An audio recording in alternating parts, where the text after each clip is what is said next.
chat as best as possible. Keep an eye on it. All right, guys. Thank you guys for joining Boost Rodeo Live with another session. This week, we've got an awesome guest that we are so excited for. We've got Aaron and Emily from Flying Sparks Garage. Hi, y'all. Thank you guys. Yeah, thank you guys for coming on with us. We're really, really excited about it. Absolutely. Yeah, we're glad to be here. Thanks for being excited. So people always fun getting. Always fun. What, Josh? Go ahead. Oh, did he freeze? I was saying it's always fun getting together with like-minded people. Like-minded people. You cut off a little bit, but I got where you were going. Absolutely. Okay, good. I'll keep them short. So people have probably seen you in a lot of places. Most notably, I've been watching your channel, Flying Sparks Garage, on YouTube for a while. I think you guys have been on for, what, 5 years now? Yeah, well, actually, in March, it'll be 6 years. Yeah. Yeah, it's crazy. It's gone really fast. It does go fast. That's crazy. And then you guys also have been on Motor Trend with Live, Love, Wrench. Yeah. You guys have, is it 10 episodes? Mm-hmm. Yep. Had little appearances on Roadkill. Yep. Random stuff. I was the host for 2 Sema specials on Motor Trend, where we did, it was like a primetime spot highlighting a Sema show. And that was really fun. I was a co-host with 2 other dudes. That was fun too. Mm-hmm. So yeah, we've been honored with a lot of fun stuff. That's awesome. So, and you guys work on pretty much everything. That's one of the cool things about the channel is you guys have cars, you have boats. Aaron, you're a pilot, so there's a lot of plane stuff that trickles in. Yeah. And I mean, and you guys just got a new trailer. Like, what do you guys not work on? Is there something that? Well, the simple answer is we work on what we want to work on. We've not pigeonholed ourselves into any little area. So yeah, I mean, we don't really work on the airplane much. We do a tiny bit of maintenance on it, and that's because regulations won't allow me to. Right. Which is kind of nice. It's, believe it or not, we work on so many things, and I did that as a career for so long. It's actually nice just to drop it off somewhere and have everything fixed. Right. Back, it's perfect. I don't have to think about it. So that's a nice thing. But, other than that, I mean, we'll tackle just about any challenge that we need to. Always willing to learn. Yeah, we're not really experts on anything. We just go for it and learn as we go and have fun and know that, it's all in the process of learning because, half the time we're building something and we're going to jump in it and drive across the country. And so stuff does break and you do learn the weak points of a build when you actually get out there and hit the pavement and go race it or go drive it across the country. And that's the fun part. It's when you're doing it, it may not seem as fun because you're like, I just spent a bunch of money and a bunch of time on this car. Like, why is it broken? Why am I on the side of the road? But when you take a step back, it's like, okay, I remember why I do this. This is good.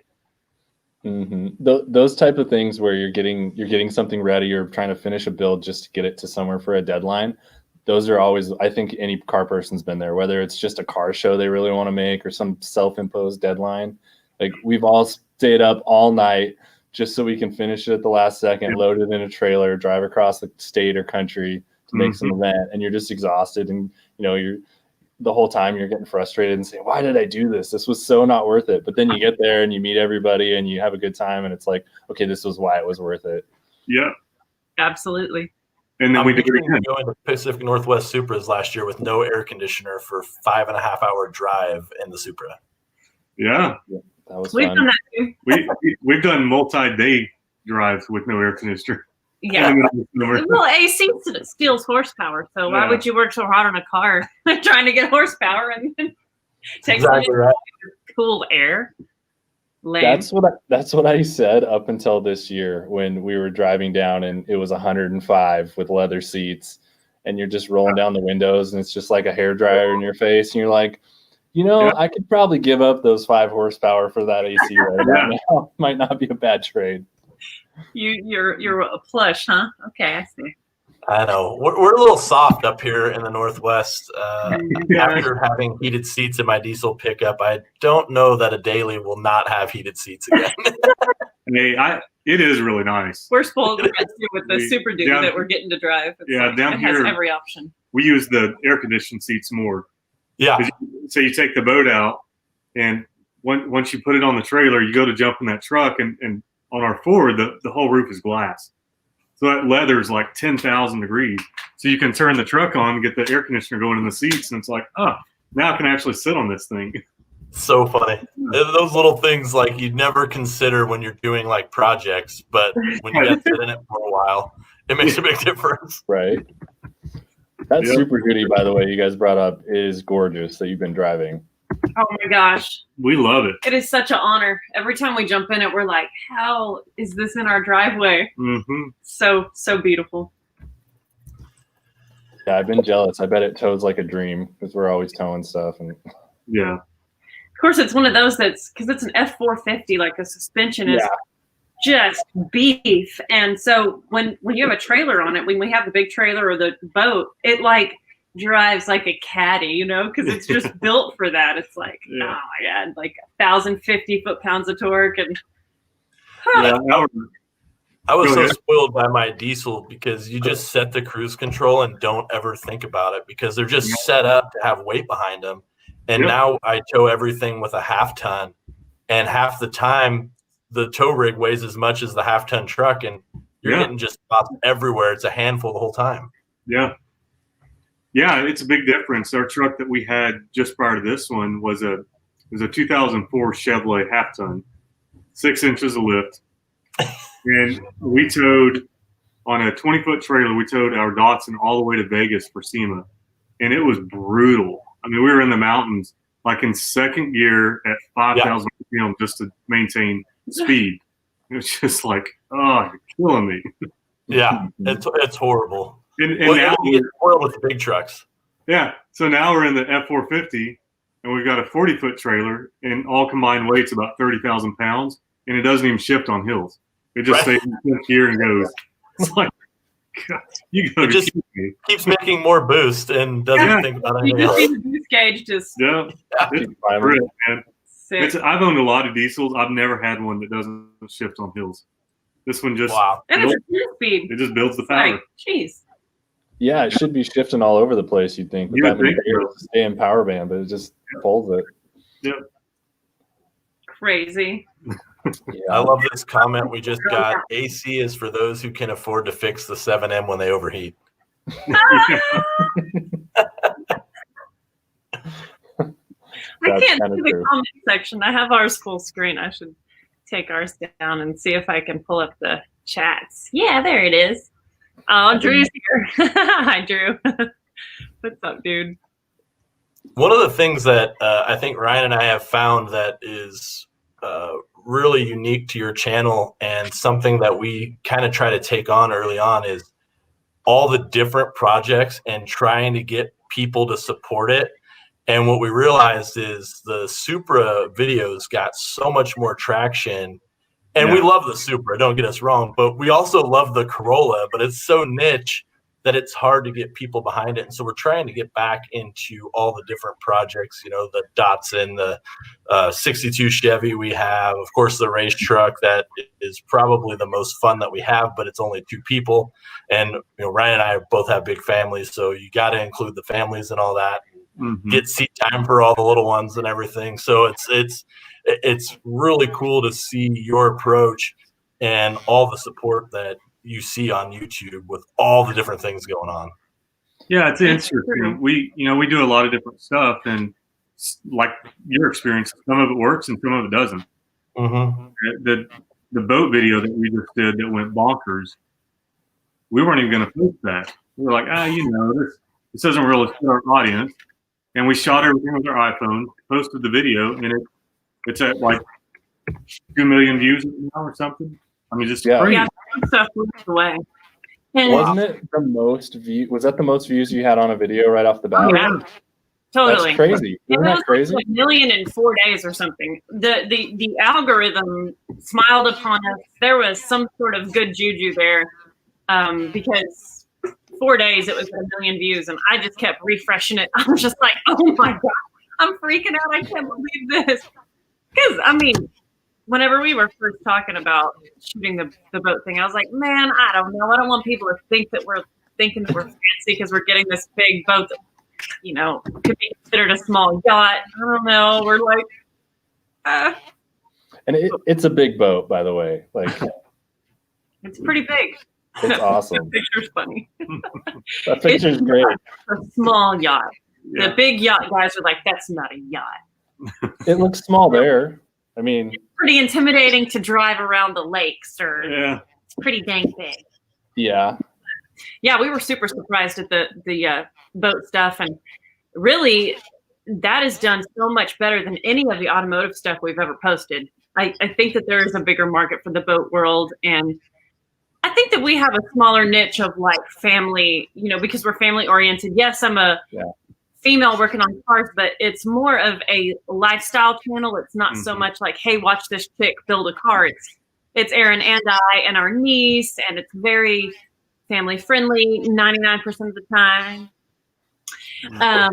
Gotta mix it up. It's real life, but I don't know. It's been interesting to see the change in the channel and the growth from just doing the boat videos. It's like it's really interesting. I'm glad you said that. We have, all of our kids pop up in videos, and we used to get so frustrated and reshoot stuff over and over. Then you get a scream in the background, and then one day Ryan's just said, "This is who we are. Like, we just got to embrace it." And then he threw together that video where we got left by our wives with the kids while we were trying to shoot a video, and I have 4 and he has 3, so we had 7 kids coming in and out of the garage constantly. And at first it was so frustrating. He's like, you know what? It is what it is. Let's just shoot it. Yeah. We thought we were going to get a lot done that day. Like we broke an axle on our rally car, and so we're like, okay, we got to pull this axle out. We got to get the chunks out. We're going to swap a new one in, and we should be done. This should only take us 2 hours, even if it goes bad. And we just got interrupted so much that we kept doing it. And then eventually it was like, okay, well, this is the video. So we just did a whole video on like working on cars with kids. And that was the entire video. The direction just changed. And it was literally, everybody was like, that was so funny how you guys filmed that. And I'm like, no, that was really just what happened. Like, they just kept getting in our shots, and they were hungry, and this was happening, and they needed a movie fixed and put on. And so the whole video was like, well, we got the wheel off today. And that was literally our day, though. Everybody thought we filmed it and staged it, but we just kind of went with it. Well, and a lot of the stuff that we've shot, especially with our niece, I just think this is so cool because we get to look back on this. So imagine when your kids are like in their 20s and they look back on that episode and they're like, oh my gosh, we were such little turds. Or we can embarrass them later. It's cool to have that. And there's so much more than getting views to what we do. We kind of look at it as a big picture, like this is a cool phase for us to be doing a YouTube channel and having a series and have a few people watch it. But it's going to be really cool to look down the road and look at, us building Aaron's first car, the car that we dated in for our 10-year anniversary, wedding anniversary, just to have that when we're like old and still have the cars. Just to look back and like, oh man, wasn't that cool? And how'd we end up in Hot Rod Magazine with a spread with a Japanese car? Like, that's so cool. And just all those things of this chapter in our life to look back on and go, man, that was neat. It's just really, really cool. And the stuff that fills the day to day is to get all that paid for, where we can actually do this as a job and do it in a way that's fulfilling, but also doesn't strain all aspects of our life to make it work, And so early on, I was just like, okay, let's take inventory of all the products that we're using in the shop. And I'm going to try and find, a marketing person with that company and see if maybe they have some marketing dollars they could throw our way, since we're using this product anyway, and we love this product, like, why not, have that be a product integration on our own, account where it's super authentic and real because we love this product, but at the same time, it can buy some food where we don't have to be out there hustling and trying to pay for this YouTube stuff and, be starving artists over here. So it's quite a process, but it's proven to be worthwhile. That's for sure. It's really rewarding when you make those calls and you're getting shut down and shut down and shut down. And finally someone's like, they're onto something. And then it slowly starts trickling. We're just starting to see that with us. But the other thing that I found really rewarding, and Ryan does all the video editing, he's a master, is I went back and looked at your guys' first video, and then I looked at the second video, and the first comment on one of those first two, I can't remember which one it was, but it said, "I've just recently subscribed, love your videos, but I had to see the progression," and went back and watched the first video. So watching the channel just progress and how you get better over time is so amazing. Right? It's going to be so cool to look back on, like, especially because our niece was like 3 and now she's 9. Yeah.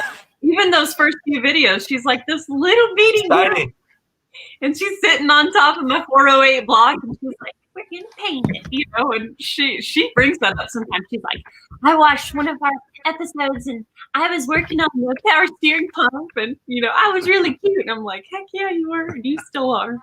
Well, it's so cool. It's so cool. Yeah, the progression is interesting. I mean, you do anything enough, and I think most people would at some point get good at it. And we're still working to be, at least I'm still working to be there. But it has been fun to see the difference. Like being able to sit on camera with you guys and just have a conversation would have been unfeasible 5 years ago. I would have been way too nervous and just not be able to put my sentences together and stuff like that. But it's fun. How you make a decision that we're going to do this, and you get better and better over time. Yeah, it definitely feels a lot more natural after a while. At first, it's really nerve-wracking. Like, it's really weird. I would have been super nervous to be on with you guys, and especially when we first started doing live streams, because it's a whole new ball game when you're live and you can't edit it and do a second take. Right. Exactly. Yeah. I wanted to shout out to the comments. Bridget, thank you for your sweet comments. I'm enjoying them. And speaking of your niece, she really is adorable. Like I have a picture, I think, that I pulled up. Yeah. You guys in the plane with her. Yep. She makes her way into a lot of your stuff, and that's really really awesome. I love that picture. She is such a cool kid. So she lives right next door to us. So our shop backs up to her back door. So most of the times when we're out in the shop, she can hear us. And so my sister will text me and she'll be like, "Hey, the kid's heading over to your place," because she hears you guys out there. And she loves to fly too. So I have the most hours with Erin, and she has the second most hours with Erin. So she is obsessed with flying, and her most recent love is fishing. She is an addict to fishing YouTube videos. Really? Uncle Aaron watches all the time, so she's like, "Have you seen this? Have you seen that? Oh, did you see the new video that such and such posted?" And so this coming year is going to be a lot of fishing stuff. Yeah. So Emily and I, we both grew up on a lake. We've got a lake 2 miles from our house right here, and so it's boating and being on the water is just something we've always done. So, and of course, live same way. So it'll be fun to experience that with her a little bit more. Yeah, become away and get the steelhead and sturgeon in. When I first sturgeon, I didn't even know what it was. It's like a dinosaur. Oh yeah, crazy looking fish. Yep. Well, yeah, if you guys are ever in the Pacific Northwest, we've got a lot of lakes. We got some big ones too. Ooh, we need to come visit. We are occasionally. You have perfect lake camping boat. Yeah. Yeah. Yeah, right. Just bring the little cabin cruiser down. I would say the most recent exciting stuff for us is the last episode that I posted on YouTube. We announced that we're going to be starting an additional channel that is going to be like all of our stuff that's out of the garage, because we have like all these boat adventures and trailer stuff that we want to do, but we want to shoot it, but it doesn't really fit with the garage, the Flying Trucks garage. It's out of the garage. It's doing other stuff. And so we're going to start an additional channel. A lot of YouTubers that Aaron watches have multiple channels. And so he was like, "We really need to do this." And I said, "Okay." It's nerve-wracking to start from scratch for me. Right. I'm like, why would we start another channel when we have worked so hard for these 116,000 subscribers on this one channel? But I do know that there's a lot of channels that have grown exponentially when they have that niche thing. And so with this other channel, we want to do more fishing and hunting and remodeling, like not fully remodeling, but restoring some of our old house. So it's going to be a lot different material and just kind of not cars. It's going to be more adventure than other places of our lives. So that's going to be really cool. So I have a theory on this. We did the boat stuff and it went crazy. We jumped like 50,000 subs in a month. Wow. And it's crazy because we had fought for 5 years to get up to like 85, 90,000. Yeah. And I'm thinking, I'm looking at it and I'm going, why is this? Because the content was like inferior to anything we put out. So it wasn't making any sense to me. And so we got to looking at it and I thought, well, you've got a woman in the shop working on cars and you take your automotive audience. It's like you've got all these enthusiasts, but how many of them are actually out there working on their stuff? I don't know what the statistic is, but it's far less than who have an interest in cars. And then you take that group of people and you say, well, how many of them are actually interested in seeing a wife and husband work on cars? And it's even a smaller portion of it.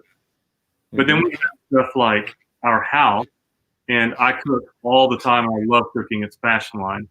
We hunt, harvest our own meat and stuff like that. And we do boating, and we've got this race trailer we're about to restore and build a camper out of. And I'm just thinking those are much larger audiences. And so if we can kind of put that over to the side, that way we're not – the problem with the automotive stuff is if we're posting a framing out a door in our house, we're kind of spamming our automotive people. That's not really why they're there. They don't want to see that. Yeah. But if they want to see it, they can go to the other channel and see it there. And we're not going to slow Flying Sparks down. This is just going to be an additional thing that we do. Mm-hmm. Sorry to walk away. My heater unit decided to turn on. It's really loud. For those of you that didn't hear at the beginning, I am in a hotel room remotely with really crummy Wi-Fi. I'm glad it seems to still be working. So sorry about that. But in the comments, someone asked if you had a link you can post, or do you have the page up and running already? The new one is not. No, we haven't decided on the new channel name yet, so we don't have that going. But she said, is there a link we can use to see your Flying Sparks channel? So but if you just go onto YouTube and you search Flying Sparks Garage, you'll find it. Yeah, but I don't know if I can click away right now and grab you a link. I might close all this down, and I would be worried to do that. We'll put it in the description. How about that after the fact when this is posted? So it's there for actually, I might have already linked it, to be honest. It might be in there already. Anybody that's interested, though, we are not hard to find. You can throw it on Google or YouTube or anywhere. Google, Instagram, Facebook, YouTube. Yeah. Look us up. So I watched the first boat episode, and I remember, I think the reason it did well, and we kind of, I got really hung up on this too, because we went from shooting everything on a cell phone at first, like you guys. I didn't know how to edit to save my life. We just finally said, hey, we're going to do this. I think our first videos, we even shot vertical, because at first we were like filming the original car with our cell phone like this, just getting shots. And then we're like, hey, we should start this channel. Oh, well, everything we did when we bought this car was vertical. So it just was horrible. And then I kind of went to the other extreme where I got really into the editing and the film aspect of it and like learning about how to work a camera and all that. Mm-hmm. And so I got really into the quality side, but still some of the best videos that we've put out even were when I didn't have my camera with me, or we shot half of it on a cell phone because we were just running and gunning. And I think like you forget that story is over everything. And I think in even your first boat episode, it had a full story arc because you guys bought this boat. It was cheap, so you had a good hook. And then you guys fixed it the same day. Like you just happened to find that out drive, and like overnight you get it fixed. And then by the end, you're on the water. Yes, it was so perfect. And I am also very artistic and really get hung up on quality. And so that whole episode just gave me so many good feelings. I'm like, okay, we start just like you said. And then there's this, process and this journey, and people get to know us and they're rooting for us. And they're like, I hope this works. And then we're out on the water, and it's awesome. And so, yeah, I agree. Like, I don't know why that video did so well, but there were a lot of aspects that worked well for it. Like a lot of my YouTuber friends said, oh, it was your thumbnail because your thumbnail was really good, or the title was really good. But like you said, it had a perfect story. We found the boat for cheap. We went and picked it up. We brought it home. We found the parts for cheap. We fixed it, and we went out on the lake. Like So I don't know what to attribute. Like, I try and help people that send me messages like, I want to start a channel. And I'm like, I can tell you what I know, but I don't really know that much. I just post a shit ton of videos and hope they get views. Right. So, I know I work really hard editing, but the ones that I shoot with the iPhone and toss together in iMovie on my freaking phone are the ones that. So it's almost frustrating. What camera? What mic do you use? I'm like, yeah. I go, hey guys, today we're right. It's crazy.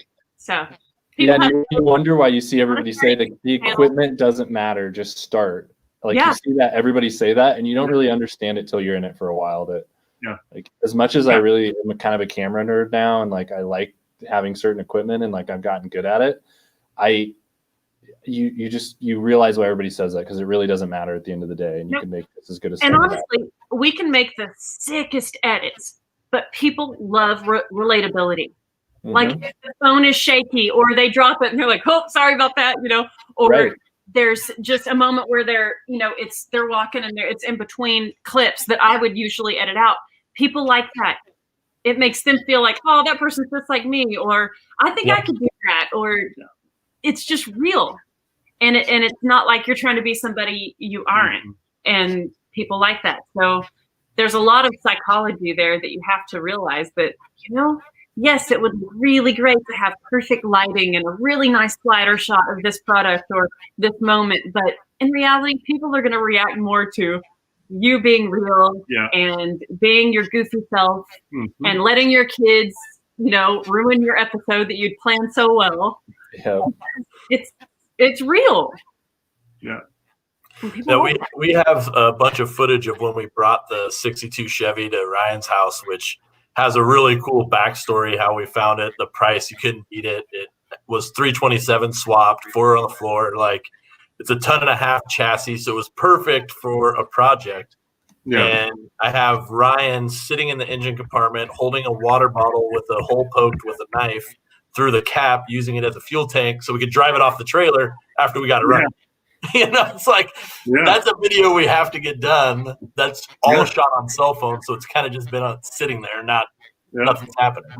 That's a cool truck.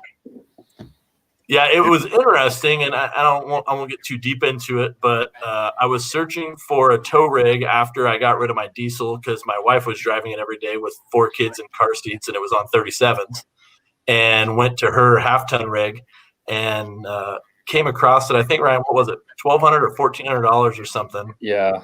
It was a police impound that the guy who towed it purchased it back for like $900, and then he felt guilty about making the $500 off of us. What? And I was like, I'll pay $500 extra than what you paid for. I don't care. Right. And it was probably more like 4 or 5 hours, but we got it to turn over. I went and bought spark plugs, and we just took some fuel from the garage in a water bottle and shot it in the car to see what would happen, and it fired right up.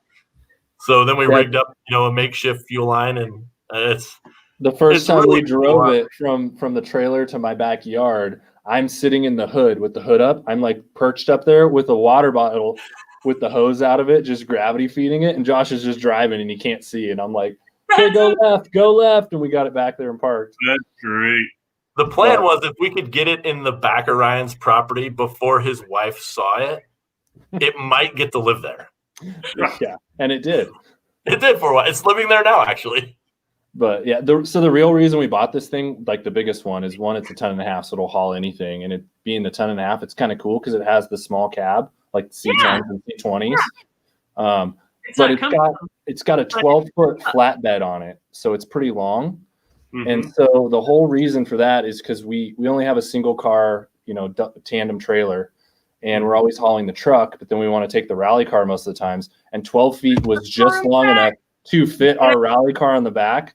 So we're like, oh, we could stack it and then still pull a trailer since we don't have a double. Perfect. So that'll work. That's going to be sweet.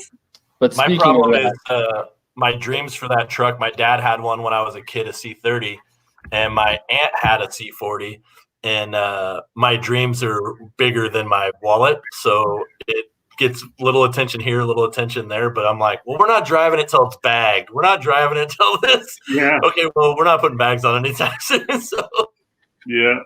That's why you have to drive it now and just enjoy it. yeah, Get it running and take it places and make episodes of it down or the suspension braking. And then you have a reason to get bags on it. Yeah. well, I was paranoid. I drove it from Ryan's house after we got it together to my house, which is like roughly 20 miles or so. And the brakes were questionable at best, but I needed to get to my garage so I could work on it. And this beat up truck passes me, circles behind me and starts following me. So I start going off the route. Well, it's a police impound. So I researched the last owner and it's bad news. It's very bad news. So then this truck that's all beat up with broken windows starts following me around town. Oh yeah, I was freaked out. I'm like, so yeah, exactly.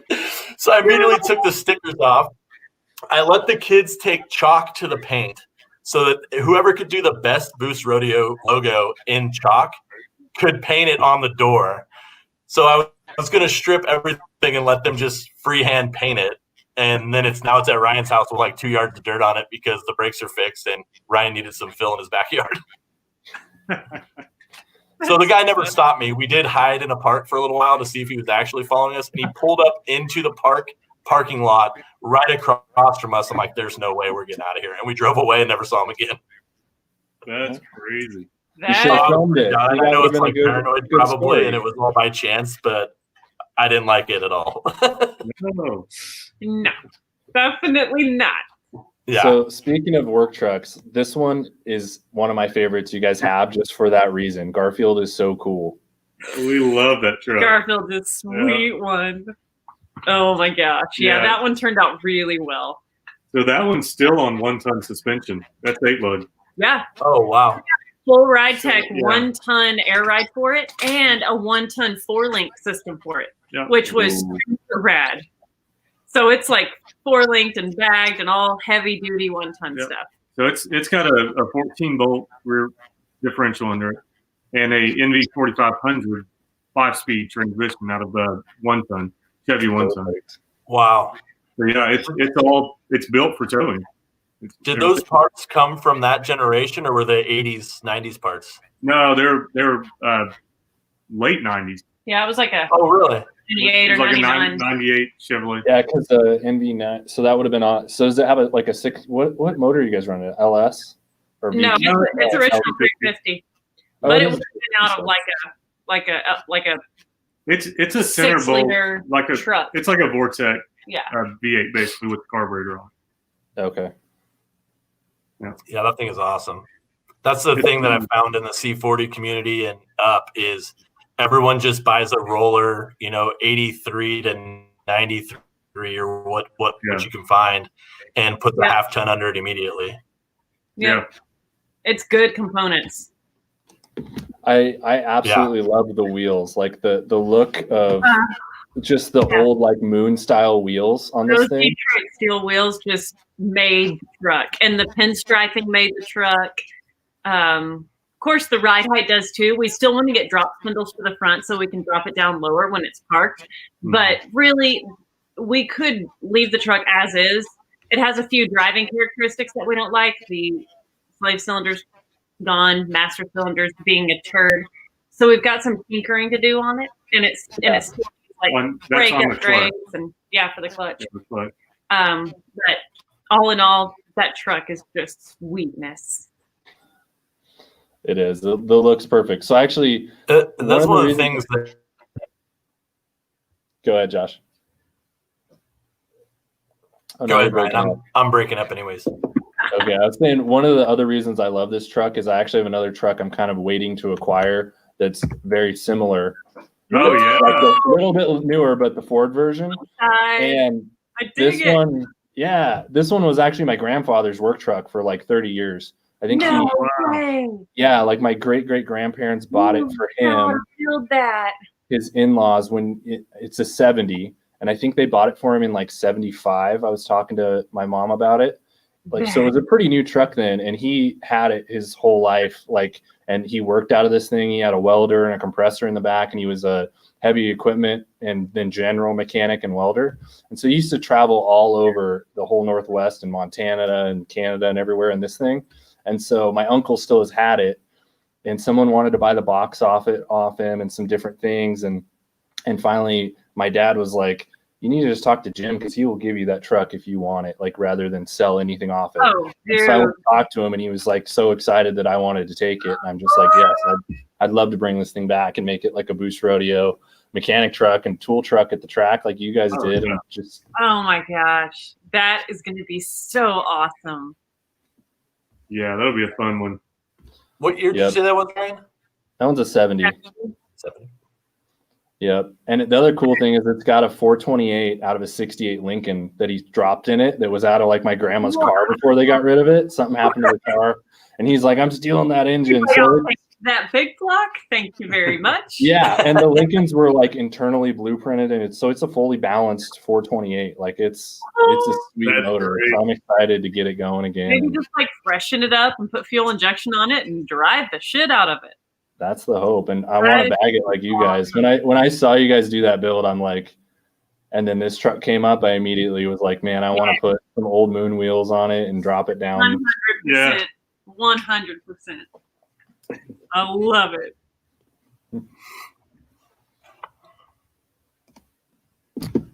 So I actually have a question back to we kind of got off the YouTube topic and started touching on cars, but did you guys ever think of starting a channel before you actually started flying Sparks? Like, did you guys ever kick it around and talk yourselves out of it? Because I hear that story a lot, and I know we were those people. You had a Well, channel. I had a channel about 2 years before we started flying Sparks. I was doing diesel conversions. Okay. I didn't put enough effort into it to make it go really well. But when Emily and I started it, we were pretty like, yeah, we're doing this and we're committing to it. Yeah, we saw that that's where marketing was going.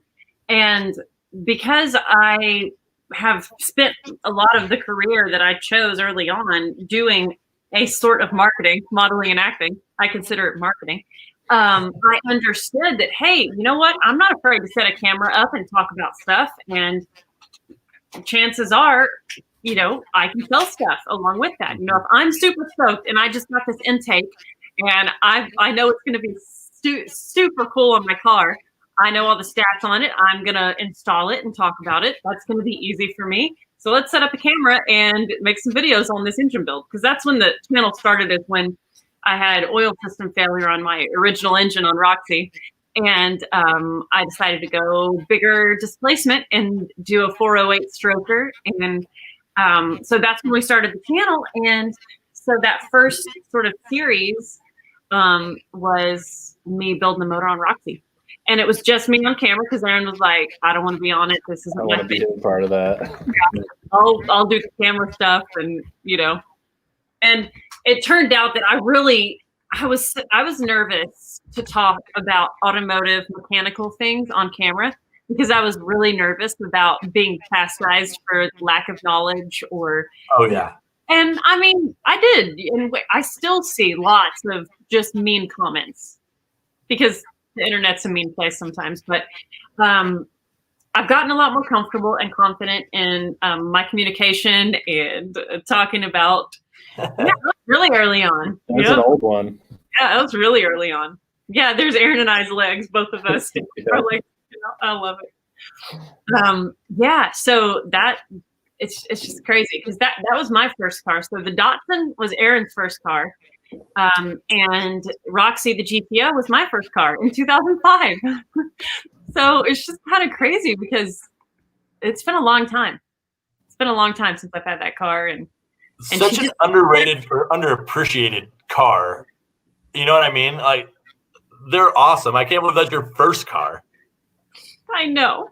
Well, we worked really hard to pay for it. Yeah. We strapped ourselves very early on in life. And I was 18. I mean, and Aaron was 20.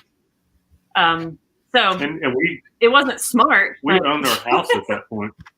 Yeah. We bought the car right after we bought the house. Wow. That's Before awesome. we were married. Just crazy. Then everybody said, "You kids ever gonna get married?" You're gonna hassle us about it. Yeah. It's a house, it's a car. What's the last little thing? A small ring or so. Come on, we're committed. Hey, you can live in a car, but you can't drive a house, right? That's how the saying goes. So That's it. Exactly. So you've had a lot of track time on Roxy too lately. It's been really awesome to watch how much you're just thrashing that thing, and she gets down. Well, she does. She's pretty freaking sweet. So my really first time drag racing was Hot Rod Drag Week in 2019. And so that's like a week of intense drag racing. And that was amazing. And then I didn't drag race all year. And then Rocky Mountain Race Week came up and we're like, let's go, let's do this. And so we went on Rocky Mountain Race Week. And it'd been a year since I drag raced, and I jumped back in it and started off slower than my last personal best from the previous year. But I ended up having another personal best that week. So, I mean, I do have a lot of passes in her, but I've really actually only drag raced for like 2 weeks worth of my life. But that picture that you just posted, that was from a drag race where we went to Georgia and met up with our friends David Newbern and Mike Finnegan. And we did the toy drive race to raise toys for kids right before Christmas. And awesome. It was a really, really fun race. And I was hot lapping the car a lot. Like Newbern only made 2 passes, and I was just like lining it up. Everybody's like, you're heat soaked, you're losing horsepower, you need to let her cool off. I'm like, I don't care. Right. Fun. We came here to run it. It's so fun. So what did you make it down to in that car that week? My fastest pass in that car so far is an 1160 at 127. But I did find out that week and this is one of those stupid moments of a lesson that you really didn't even know you needed to learn. Mm-hmm. On race week that week, the car kept losing mile per hour.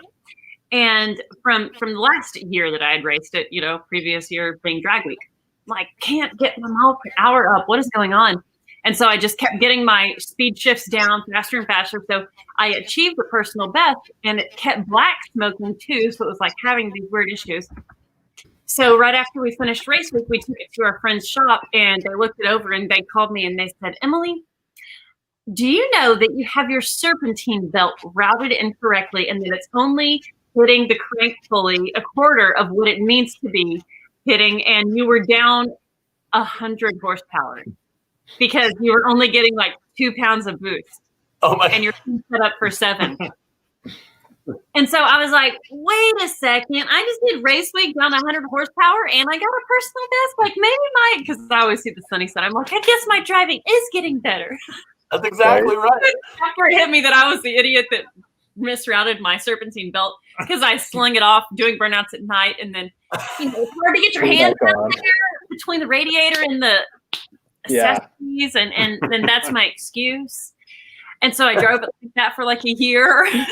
But the car ran 125 miles an hour down 100 horsepower. So it should be pretty quick next time we actually get it on the quarter-mile track. So in a year, I'll go drag race again, and we'll see what happens. No, I need to drag race again before then. I saw Aaron calling for 10s in that episode. So you get that fixed. You're going to be chasing 10s for sure. Well, I mean, if you look at the mile an hour, it should be there. Yeah, it should be there. It should be in high 10s. Yeah. Well, when you said that, just heat soaking it, like the question. Sorry, Ryan. I don't know if you saw that last question. But I did see it. Yeah, I was going to get to it. Yeah, go for it. Oh, now I lost it. Okay. It says, Bridget asked, as a female racer, do you feel like there's a lot more pressure to do better? Are people critical of you because of that? No. And in fact, I feel like you get people being nicer and like, it's okay because you're a girl. Like, oh no. A lot of people are more gentle because they don't expect you to be very good. So they're like, you did good. But also I'm driving a standard. So like on race week, people would come up, and the ones that were being turds would be like, if you want to go fast, you need to get an automatic.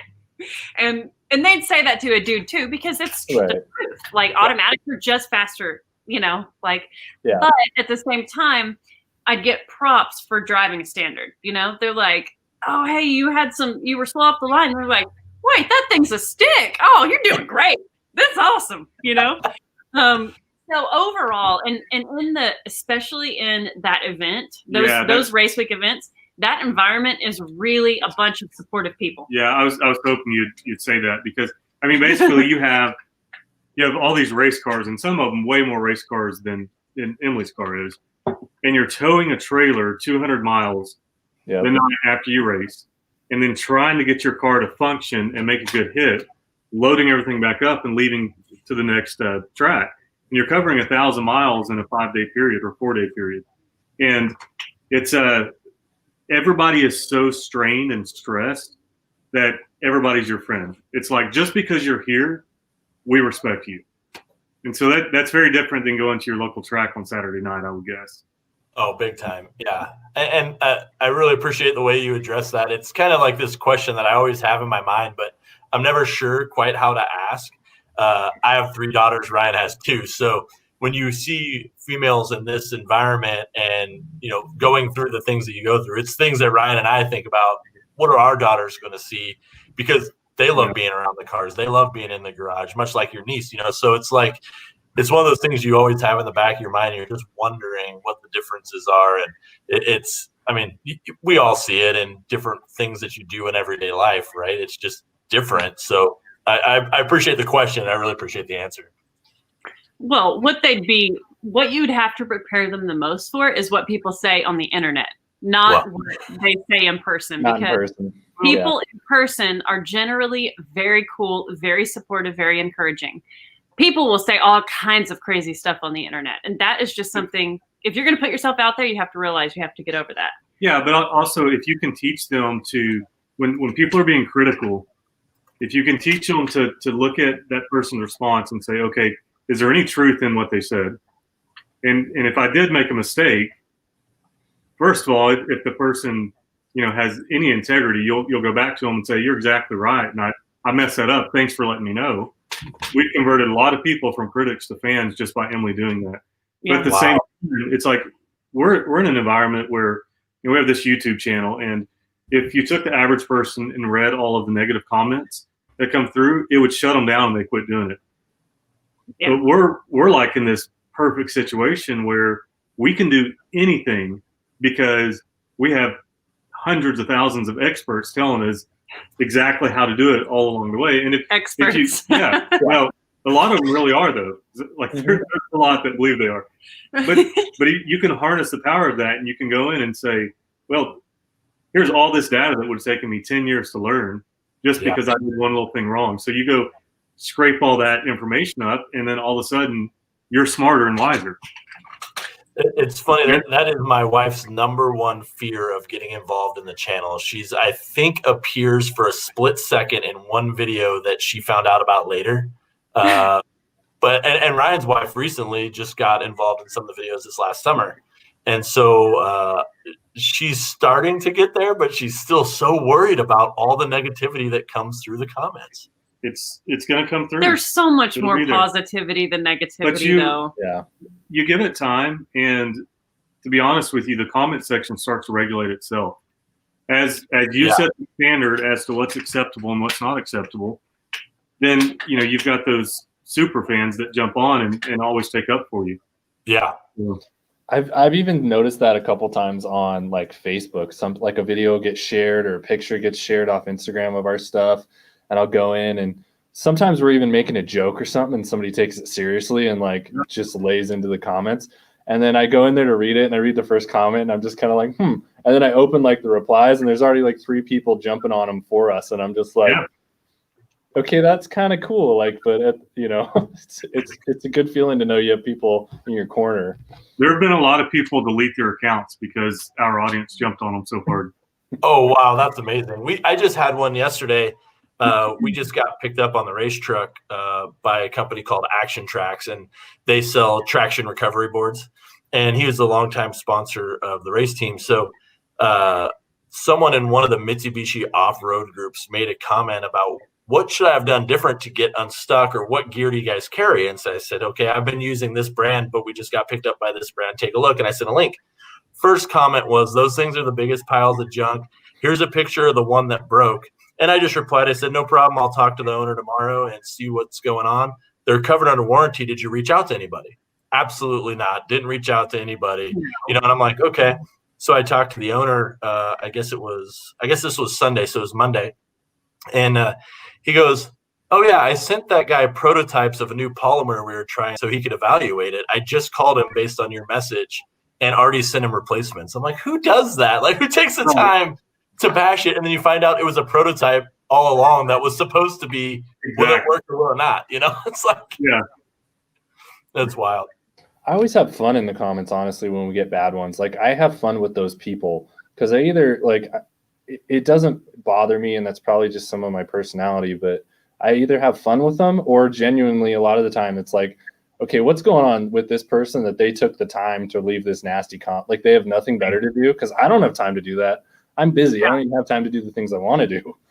And so yeah, a lot of times it's a reflection on their character. And if you have people there that you are kind to, and they send you a compliment, or they, give you some kind, constructive criticism that is well thought out and articulate, and you respond to them with kindness and appreciation, you can just leave the ugly ones alone, because people are automatically going to read those and go, well, the original poster of this is clearly not cool, not in the right place, and a lot of it will be disregarded. And a lot of times they're just needy of attention, and they want to get a rise out of you. So if you're like, really, asshole, then they're going to be like, yeah, he responded to me. I'm so cool. So if you don't do that, then they're like, dang. They got what they want. It's funny. So like you said, I responded, hey, let me help solve your problem. You had an issue with this product, right? So then after I found out the resolution, I direct messaged him off the post. No response. Absolute crickets. Like, yeah, because he doesn't want to be called out, because he knows he's in the wrong. Right. Hi, Faye. Yeah, Faye's down there. Hi, Faye. Hey, we promised Aaron and Emily Faye that we would not take up their entire night and over 2 time zones difference. So you don't have to stay tuned all night tonight. Yeah. Time zones are a pain. We always have problems with that when we're working with people in other time zones. It's like, it's always so confusing to set that up and schedule. Yeah. Every time. Aw, Bridget, you're sweet. Thank you for saying that. And hey, you need to go try racing. Just go and give it a try. Just don't worry about what people are going to think or say. Just take whatever car you have, or whatever car you have access to, and Take go. Gio's car, Bridget. Take Gio's car. Yeah, just go try. And if people come and tell you you did a bad job, be like, this is my first time racing. Like, back off. Chances are everybody's going to be super cool and supportive, and you're going to get addicted, and you're going to be like, I feel like a badass. Like, I always get the biggest butterflies my first time in the staging lanes. Like, I can hardly breathe. I have to remind myself, like, breathe, Emily, breathe. There's so many things to think about. But man, when I'm on the return road and I've just made a pass, even if it was a total crap pass, I cannot wait. I'm like making a beeline for the staging lanes, because I'm like, I'm lining this thing back up. That was so fun. I've got to do it again. It is so much fun, and it's such a rush. And it is. Gosh, it's just like, it's the freaking best. So Bridget, you got to do it, dude. I'm telling you. Yep. It's definitely fun. Drag racing I used to do it in high school, and I hadn't done it in a long time, just because I kind of got into like autocross and road course, and I like doing more of those things. And it wasn't until this summer they have a big super meet, like Northwest Nationals meet. They had a drag night, and even though like I knew my clutch was slightly on the way out, and we were 5 hours from home, I'm like, screw it, we're going on the track. And it was the first time I'd ever run this car with this configuration, but it was just so much fun. It was like, okay, I'm gonna baby this thing, and we're just gonna do some fun passes because I need to get home tomorrow. And the first pass, it was like, oh, I babied that thing, and that 60-foot wasn't too bad. Like, let's see what we can do on the next one. And then it turned into I was like, okay, we're done, because we won't get home tomorrow, because second and third are not holding anything right now. Like, Right. we're done. Gio with Real Street, are we talking about? No, different Gio. Oh, okay. Well, because they run supers too, so I was like, They do. They're big into them. Got it. Well, nevertheless, get in there and do it, sister. Yes. And message me after and be like, dude, you were right. I always get. Reeves on Instagram. Message me after you go race. It's been a long time since I've been down a drag track, but I would get the butterflies and like sweaty hands, and then afterwards my foot is constantly like this coming down the return lane, just twitching the whole way back. Yes. Oh, it's too funny. You're like, hey man, you got a big blower on that thing? Is that blower surge? No, that's my shit. No. That's my just like uncontrollably revving the engine. Yes. Oh, it's too funny. So you guys have the new channel coming out. Name yet to be decided. Yep. Yes. What do we have in the works for the next video? For Flying Sparks? Yes. So we're still trying to decide if we want to put the trailer build on Flying Sparks or the new channel. I think we're going to do maybe both. Like do full episodes on the new channel and then like behind the episode, like behind the scenes episodes for Flying Sparks, just to kind of send traffic, to continue to send traffic over to the new one. But we're working on the little Bugatti, which y'all mentioned, mentioned in the original email. You like that car. That car is super cool. It is so freaking cute. It's such a pile. I mean, it doesn't have floorboards. It is a piece of bad news, but it's so cool though. It's gonna be so cool when we get it running and we can tune around in it. It's $1,000 car. I mean, you can't be mad at that. It's gonna be so cute to tune around in. Super cool. Yeah, I asked about that one. Like, 'cause I just wanted to know what the plans were for this thing because it's so unique. It's so cool. So the plans are we've got to get the floors in it because right now there's no place to even mount the pedals. Yeah. And I saw that. Just nothing. We already got it running, so we'll get the pedals in it, get the brakes working, all that good stuff, and then go out and test drive it. And it'll probably set up honestly until spring because it's not cold in Texas right now, but it's cold enough where you really don't want to be open air driving. Or you do, and you layer the heck up. Oh, we could do that. And you got to get the goggles and the scarf for that thing. Like, you got to do it. I have all that. Aaron does. And just go drive around in the cold. Yeah. Like dorks that we are. Yeah. That car's right up my wife's in the comments right now, and she says, "Ooh, I want it." She loves super old cars. Isn't it so cute? It's so charming. Really fun. It's really a charming car. So I got to ask you you guys. Work as a winter car here. I'm currently using the balcony in my hotel room as a refrigerator because there's not one in this room. Right. I think it's 34 degrees. So you guys were mentioning like long term. What are you going to do with the thing? Have you put any thought into a swap for long term? Emily really wants to. We have a lot of ideas. She wants to put a front engine in it, which I think would be neat as well. The challenge for me is there's no point in spending a lot of money on that car because it's not worth any money. Yeah. So at some point you have to prioritize and say, if it's fun with the Volkswagen engine and we can just, go buzz around in it every once in a while, then we may leave it like that just to say, because we're so busy like everybody else is. There's more important projects. Yeah, unless we drive it around and think like, man, this Volkswagen engine is such a bummer. Like, we love the car. Let's do some kind of cool, like actually build a chassis for it, actually do some kind of cool custom stuff, and build some power. I think that would be really cool. Mm-hmm. But at the same time, like Aaron said, we have so many projects and we have so much we want to do that it may suffice to have VW power, air cooled, old school, just toot around in it and have fun, and that's all it needs to be. So we have a hangar in Arkansas at our favorite lake, and the ultimate idea is to take the bigger boat down there and leave it with a pickup.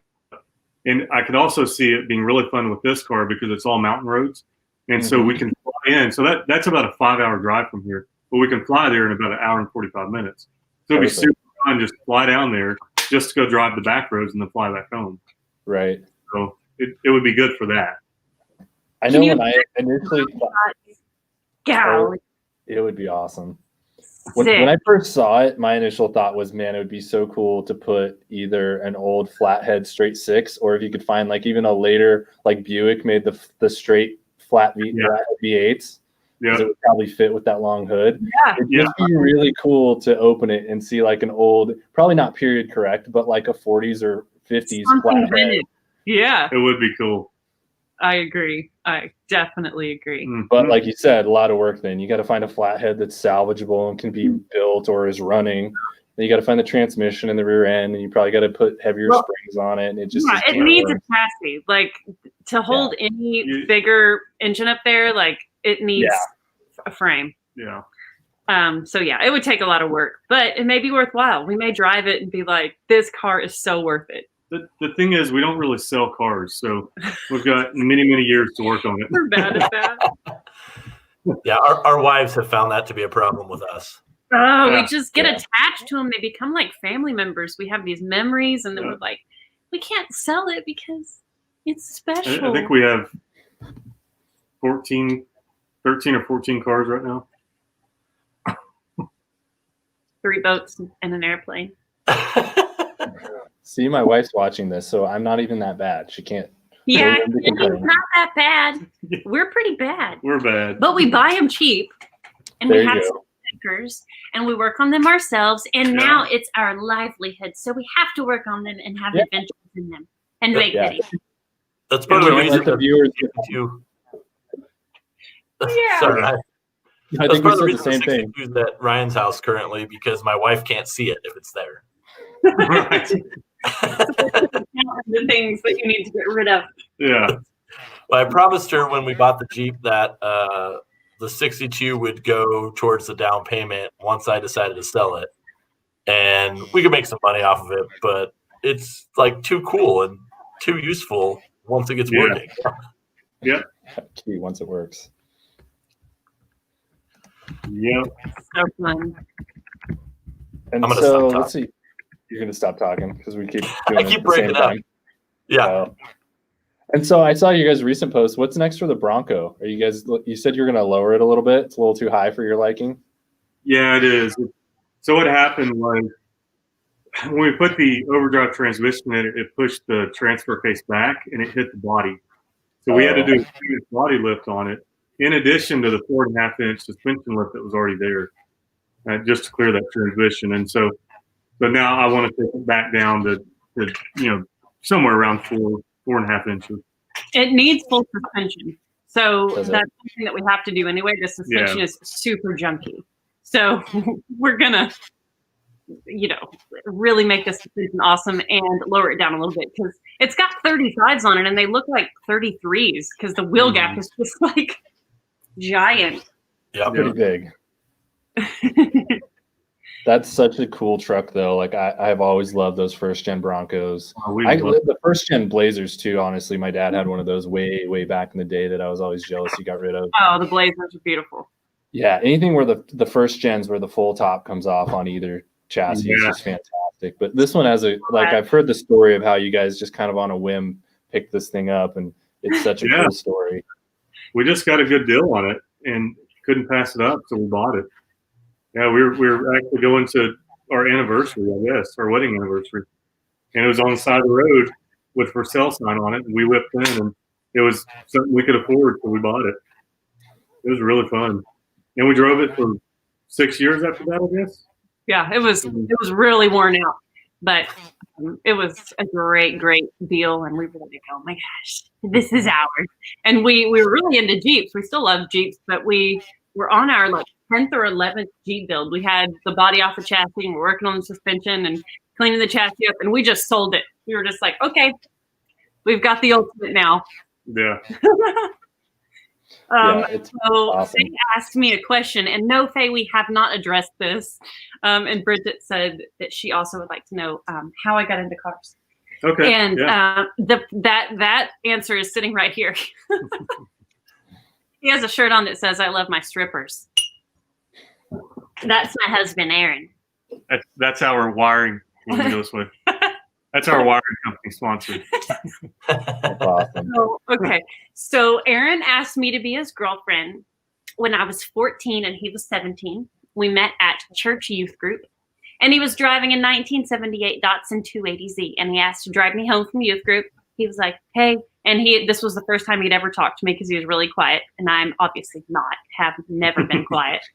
But some reason he was still interested in me. And so he asked to drive me home from youth group. And that was really the start of it all. And I was like, oh my gosh, I knew nothing about cars, but I knew this boy was really cool. And he had a really cool car. And I was really intimidated, but excited. And we got together, and dude, like, he's always been into cars. And I always wanted to be next to him. So I'm like, yeah, I'm down. We're going to be in the shop. I'm there. Come pick me up. Let's do this. So we started working on cars together. And he was always so encouraging and just excited that I wanted to be there with him. And the first engine we built together was for a '69 Camaro that we actually did sell. Well, we traded it for a Jeep CJ7, which was crazy. Okay, back to the Jeep thing. So we were building this motor for the Camaro, and he did one side. We were installing the head. So he did one side and I did the other, and he walked me through it. And that was the first time I'd ever, like, you know, tightened the head bolt and torqued it. And I said, all right, I'm ready for you to check my work, you know?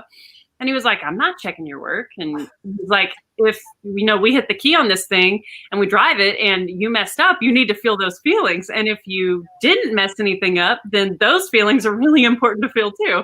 And I was like, this came over me of, oh my gosh, like, he's worked so hard to buy these parts. And if I mess this up, then, you know, I was just really nervous. And we went and drove the car and it ran great. And that was the coolest realization, that I had tightened bolts and I had installed, you know, pieces to that engine that was hurling us down the road. And from then I was just obsessed.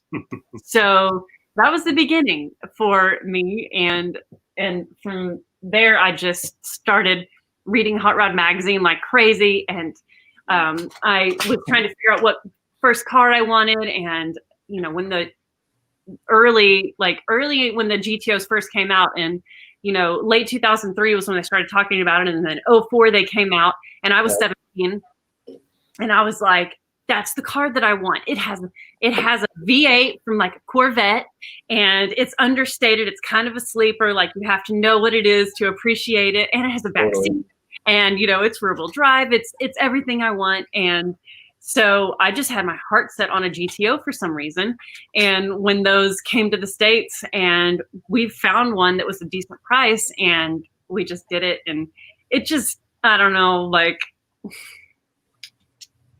I don't know. It's been a really, really cool thing. Very, very rewarding. And Faye, you know this, like, you build something and you go drive it and you create memories in it. And that is just the coolest experience. And it teaches you lessons. You screw stuff up and you learn, and you mod it and you see the progress. And it's really, really a cool thing that anytime people ask me questions, or girls are wanting to get into it, I try and encourage them, like, just take steps to do little things and feel that sense of accomplishment, because it's substantial, and it's created, you know, me being the person that I am. So it's cool to see how emotional you get just talking about it. Like, you can see your eyes light up and like relive that as you're talking about it. So it's awesome. It's so cool. It's really, really neat. I love the smile on Aaron's face, though. I don't know if he's taking credit or if he's truly happy. It's one of the two. No, somewhere in between. He's heard this story so many times. He's like, I know Emily. I'm just thinking about it. It's been fun. We've had a lot of fun. Our life has been nothing but cars pretty well. It's been it's so neat, because we talk about this just in our everyday lives at home and stuff, is when you truly grow up and grow together with somebody, it's such a different relationship. You know what I'm saying? So it's really a neat story. It's like I commented, it's just too cute. It's not possible. Yeah. It's for us, it's almost 20 years now that we've been together, and we never second guessed it. It was like, hey, this is what we're doing. And so what do we have to do? So Emily was in modeling and acting. I've ended up doing some of that. I was in the cars. She's done a bunch of that. And both things initially were very uncomfortable, you know, to our spouse. But we went along with each other because we wanted to be together. So any hobby that either one of us has had, we both jump into it. Like when I was becoming a pilot, she sat in the back seat for probably 20 hours, which I would do back there hacking. I didn't even barf. I'd be so sick in the back of an airplane, but she sat back there because she was like, "Hey, if you're doing it, I'm doing it." That's so awesome. Yeah, They're awesome. So, Drew asked you a question over here. He said, or no, that was Bridget. Sorry, I was reading Drew's comment. Bridget asked, Aaron, what was your favorite part about watching Emily grow? He's never had that question before, Bridget. He has to ponder. You know, it's really fun when you teach somebody something and they get it and they see that sense of accomplishment. If you do it right, which I can promise you I didn't all the time, but I did enough times where she was at that point interested and she became self-driven. And so she's read more car magazines than I have and probably watched more YouTube videos on cars than I have, because once you feed that and once you get it going, then it takes on a life of its own. And that's really cool. It's not me saying, hey, you know, we need another car or we need this or that. I mean, she's just as much involved in it as I am. So that's been fun to see that growth. Definitely. It's one thing to teach someone something or bring them along with you, but it's completely different when you like ignite that in them, like you said, and now it's their thing and you step back and you're like, whoa, they're just kind of going. Like, look what I started. Yep. Absolutely. Special. Cool. You guys are doing a better job of reading our comments than we are. Like Josh is talking over here. You're out of a job, bud. I appreciate everybody commenting. It's very sweet. It's a small group, but they're all very active and, you know, paying attention, and it's great and much appreciated. We do this occasionally on our channel, and there are a lot of comments that come through, and we're just constantly scrolling and trying to keep up with them. So we're a little bit accustomed to it. Yeah. Perfect. And so, Aaron, how cool was it to take your very first car to SEMA? Like, what was that experience like? Yeah, so I'm going to answer it the way that I want to answer it. So SEMA doesn't carry any weight for me to have a car there. It doesn't do anything for me. It was neat to have it there and take it there. What was really fun about living that car, though, was taking it on Hot Rod Power Tour, because we did Hot Rod Power Tour for a honeymoon in Emily's GTO, and then 10 years later we went back in this car after we had restored it. And that car had been sitting for 13 years, so that was a huge thing for us, just kind of from a relationship standpoint. And then it was a really big kid thing for us because it was an ambitious build. It was an expensive build, and I always wanted to do that car right. And so it sat over in the hangar for 13 years. And then finally we pulled it out, got it running, and took that trip in it. And that was probably the most important time that we had with that car. It just meant a lot. It kind of said, hey, you've done something, you've achieved something. And from that trip, so we built it in 2017. We got married in 2007, so 2017 was our 10-year wedding anniversary. So 2017, the picture that you have there on the bottom, that was shot by Hot Rod Magazine. So they asked to shoot the car the year that we premiered the build in 2017. So they shot the car, and then the journalist was kind of in touch with me. He was like, I'll get with you guys because we might be able to do an article on this car. And we were just kind of like, a Datsun in Hot Rod, like that really won't happen. And so it was really interesting because they never got back to us on an article for it. And we were just kind of like, you know what? It was awesome. They posted that picture on their Instagram, and that was hella fulfilling. And we were like, okay, that's great. Well, the next year we took the car again on Power Tour, and Philip, the journalist, ended up texting me, and he was like, Emily, do you guys have time to sit down and go over the details of the build on the Datsun? And I'm like, sure, let's do it. So we grabbed lunch with him, and he was, had his little recorder, and he filmed our whole discussion. And he was like, I'm going to try and make this an article, and I hope that we can get a little piece in Hot Rod about this. So, after, a year later, after we'd finished the car, I was like, babe, maybe they're going to do like a little half page or something on the Datsun that's on Power Tour, and how cool it is that it's our honeymoon. You know, it was our honeymoon anniversary, all that stuff. And I believe it was May the following year, 2019, that the car got a 5-page spread. Wow. And really, it was huge. Like, it wasn't just about the car; it was our story, and that was insane. From just building that car in our shop, like a lot of those cars are like Ring Brothers builds that are in Hot Rod, really nice builds.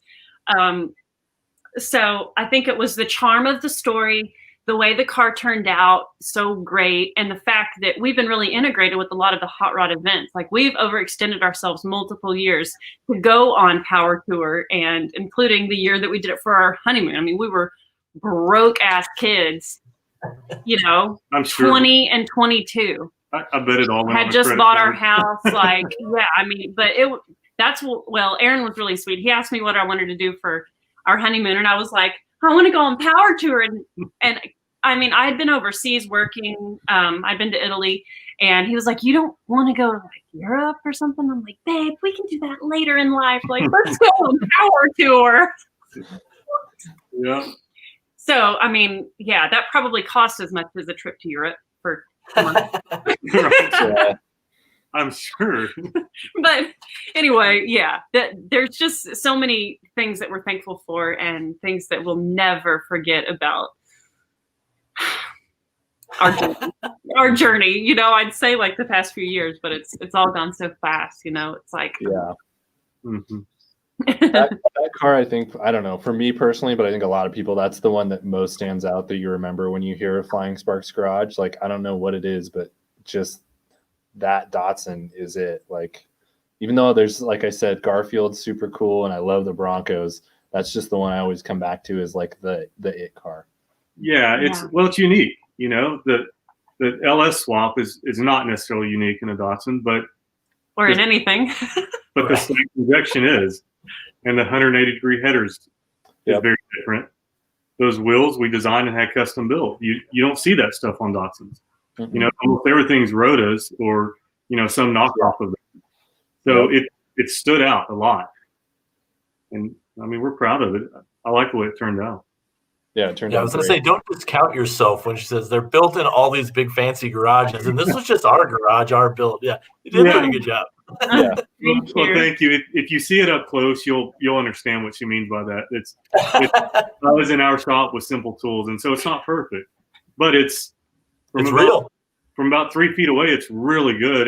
And to that point, we intentionally don't build stuff that's just like super nice, because when Emily's car was brand new, or actually our honeymoon, she spent quite a bit of her time cleaning and polishing on that car and making sure no one was around it scratching it, because it's a brand new car. Brand new. And since then, we kind of went, you know, that takes the fun out of it for us. If the car is too nice, then it's really hard for us to road trip it and have a good time with it. Mm-hmm. So we intentionally started building stuff that's, you know, 85, 90%. But after that, it's like, man, it's going to get torn up anyways, and we're going to have to fix stuff. So let's just go. Let's hit the road. Well, and to be honest, if you know, at Sema, there's so many builds where you look up close and you're like, this isn't Sema. Like some of the things that they throw together, or just kind of do the surface level work and really cut a lot of corners just to make the show. Sometimes it's pretty bad. So don't. Yeah. Yeah. It's interesting when you asked about the Sema, when you guys asked about the Sema stuff, because we've been there multiple times, and I have seen, we're friends with the Ring Brothers, and they build something I couldn't even imagine being able to do. And then you also see the junk stuff, and a lot of the big 4-wheel drives, just I can't even stand to walk through that area. Yeah. And I take pride in not being one of those people that's like, I got to build a Sema car, like a big bad whatever. It's like, yeah, it'll be neat to be there, but I want to be there because somebody values who we are as people. And then if the car's there, neat, cool. That's just something they can look at, and you know, it brings joy to people. Then I'd love to take it there. Yeah, That's a good spin on it. You know, you want to be there for the people and to engage with people and because they like you, and just bringing the car is just a bonus to have something with you. Yeah. Absolutely. So there's a question about Roxy going on Race Week in 2021 this year. That may or may not happen. We're not certain that we're going to be doing Race Week this year. One of the reasons is we love the event, but there are adventures that we have yet to do, like four-wheel drive adventures that we want to do in the Bronco. We've done Race Week and Drag Week and Power Tour and a lot of those hot rod, racing events now, a handful of times. And we have to make decisions that are going to pay off for us. So while they're really, really fun, there's other things that could be really, really fun too to do that would be new and different. And so like for the channel, we've covered Power Tour and Race Weeks a lot, and that content gets very repetitive. Today we're racing. Oh, we broke it. We fixed it. We're on the road, and here's some cool road footage. Making videos, you kind of have to be intentional about the content that you're creating and where you're spending your money. Because if we do it with events that we've already produced content on, then that's hard for us because then we don't have money for the other events that we're like, that could be badass. If you go on Drag Week or Race Week, by the time you get the car prepped, drive 1,000 miles for it starts, I mean, you're going to spend 10 grand on that event. Hotel rooms, fuel, all the, if you use 3 blower belts and and then you produce 5 videos on it, and it's 5 of the videos that get the least views of everything else on your channel for that year. It's like, that's a big investment for that amount of views. It's just, so if we can figure out how to do it just for the fun of it, like if we can afford that, then definitely go back because it is a blast. It's so much fun. And also like the car season is so much shorter than you think. And so there's any given weekend during the summer, there's multiple events stacked, and you're always making a decision, especially if you're looking at long, looking across the country, like you guys are said, you're traveling 1,000 miles for this. There's a whole lot of stuff going on that same weekend within 1,000 miles of you. Yeah, absolutely. We've never made it to LS Fest or any of those events that happen because they all bump up to a lot of those other events. So we're like, So yeah, we'll see. Faye asked about my modeling career and that she's in and out on a Zoom call. So I assume that she's here right now and I'll address her question. So I started modeling the same year that Aaron and I got together. So I was 14, tall, lanky, dorky girl, but everybody told me I should try modeling. And I never really considered it because I'm such a tomboy that I was like, man, that's not for me. I'm not going to go put on makeup. And so because I was, ready to try new things, I'm like, okay, well, you know what? It's money. Let's give it a shot. I went to an agency in Dallas and they had an open call and they were interested in me. And they were like, let's do this. We've got a modeling camp you can go to that's $2,000 and we'll teach you how to be a model. And my parents were like, yeah, we're not going to pay for that. And I was like, that's ridiculous. I don't need that stupid camp, And we were telling some friends of ours about it who I grew up knowing, and they're super sweet people and very kind of some of those people that have had a lot of success, and they just kind of were like, if you want this, here, we'll get it for you. Don't worry about it, And so they came to us and they were like, Emily, we really want you to try this modeling thing. Like, we'll send you to this camp. So I went and did the model camp, and I was 14 and, I had a perm, I had really big curly hair and freckles. And I don't know, I think it was a really cool experience because I learned a lot about being feminine and taking care of myself and tweezing my eyebrows. And they had a day where they taught you how to do photo posing for photo shoots. And then one day where you learned how to walk the runway for runway stuff. And I learned a lot. And then after that, I got signed to the agency and I started working immediately. And I realized this is a viable career and it's good money. And it actually does take skill. You have to understand what you're selling and who you are in that photo. And I liked the psychology behind it, and that you really did need to be professional. I mean, I saw Many girls asked to leave the set because they were being unprofessional or didn't take it seriously, or would take forever changing in the dressing room because they'd be playing around on their phone, and they did it because they wanted to be a model, not because they actually wanted to do a good job and be called back and all that. So I have been a full-time top earner at my agency for a very long time now, like 15 years. Because I take it very seriously and I look at it as a career. And I'm 33, and at some point I think that that's going to taper off. And this year is an exception. Well, the pandemic has totally made the industry go crazy. Yeah, Faye, I just read your comment. That's so weird, right as I was saying that. So March 13th, I was shooting a campaign for JCPenney.